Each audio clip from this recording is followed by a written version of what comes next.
So part 3 is, so what we're now starting to develop or starting to conquer is we're starting to develop and conquer awareness.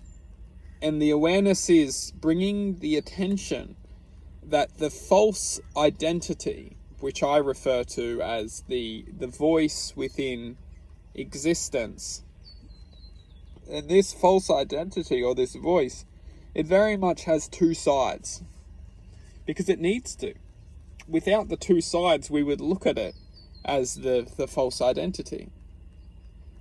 And then as soon as it brings a side of love, or you could say harmony, which is really just trying to attempt to balance its existence, we then realize that, okay, no, it's not just evil, it's actually ourselves. Now let's just break this down a little bit. So what I am referring to as the false identity is, you could say, the imbalance within our minds.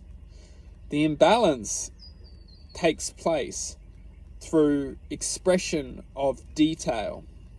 It finds detail in our lives and expresses that detail as imperfection within our lives. Once it does this, it triggers a sequence of emotions within us. Naturally, on a frequency of divine unconditional love, we do not have imperfections. Imperfections are honored. They don't exist. Imperfections are just a unique expression of our existence. There is no such thing as an imperfection. Within this reality, we live in a density which imperfections can breed vibration.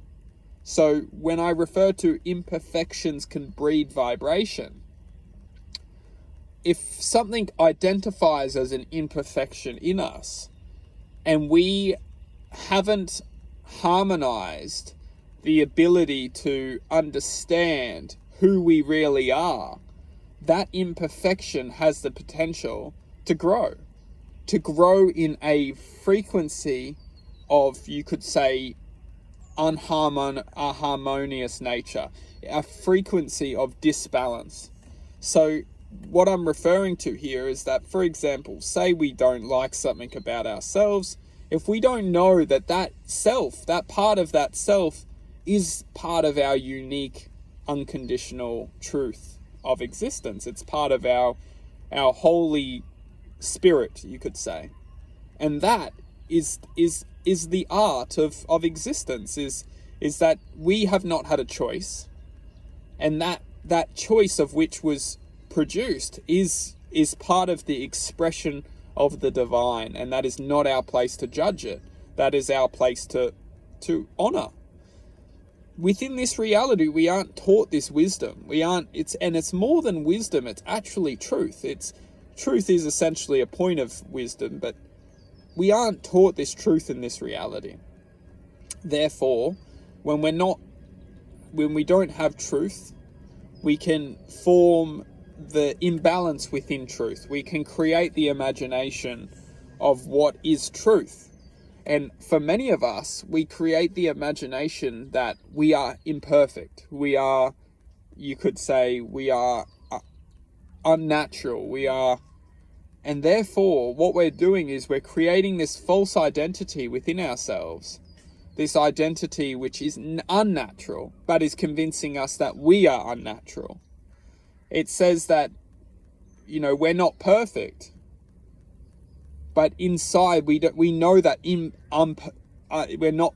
We understand that perfect is only the false identity trying to convince us what perfect really is.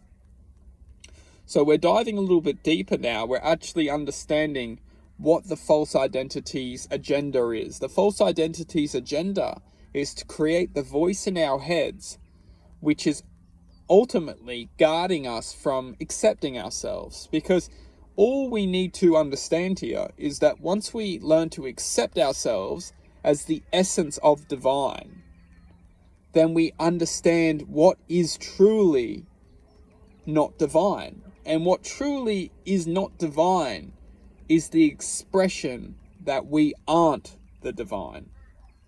So we'll wrap this up into the final